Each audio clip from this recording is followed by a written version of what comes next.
Yesterday, August 26th, 2026, a catastrophic flood tore through parts of Nepal and Tibet. First and foremost, my thoughts are with everyone affected by this disaster.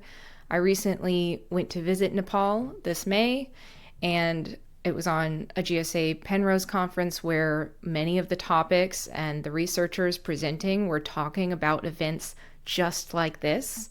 And so it was really eye-opening. We went to go see the damage from the 2021 Malamchi flood, and I saw boulders, huge boulders that I was kind of shocked that a river could carry, even in a flood. But seeing the footage from this event, which I'm not going to show in this video just because of how sensitive and triggering it can be, it really opened my eyes to how strong these floods can be. So my thoughts are with everyone. But in any case, I had comments and messages yesterday and this morning asking me to cover what caused such a strong and sudden flood.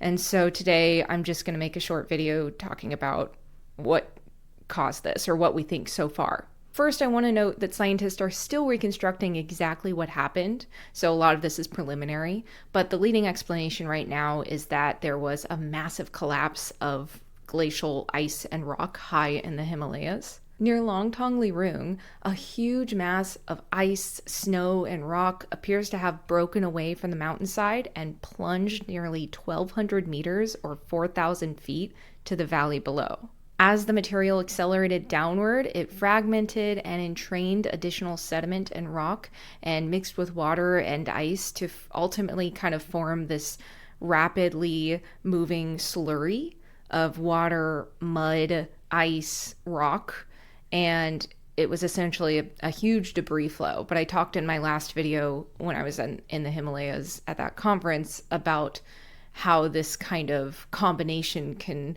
lead to this slurry of materials of sorts, which can carry really huge boulders and take down buildings and all these things. And when that material entered the river system, it sent a massive surge downstream the Botekoshi and Trishuli rivers. Interestingly, the initial collapse of rock and ice high in the mountains did cause seismic signals that were initially interpreted as an earthquake, but scientists now think that they actually caused that. So it wasn't an earthquake caused the collapse, but to my understanding, the collapse that caused shaking. And another important distinction with this event is that it doesn't seem to have been a typical glacial lake outburst flood, or GLOF, which is what I originally thought when I saw the news. Instead, it's thought that the collapse of the mountain and glacier itself caused the disaster. Exactly why the slope failed is still under investigation, as it's kind of too early to say. And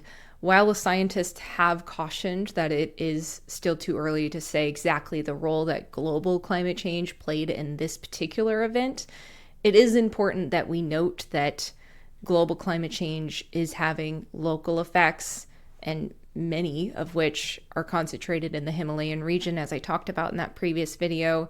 And ultimately, what that's doing is changing the landscape of glaciers and thus hazards in that region. As glaciers and permafrost are melting in the Himalayas, that's changing the stability of slopes, of the steep slopes in the high mountains, and that's changing the risk of hazards like avalanches, landslides, floods, and debris flows. This event is a devastating reminder of why addressing climate change and improving monitoring and early warning systems in vulnerable high mountain communities is so important. But anyway, that's all that I know for now. I guess if there's any major updates, I'll try to update you guys. The science of what exactly happened is obviously still unfolding, as it's very early, but my thoughts go to those in Nepal and Tibet. And I, having visited recently, a lot of you guys messaged me after my video came out and said that you live in Nepal.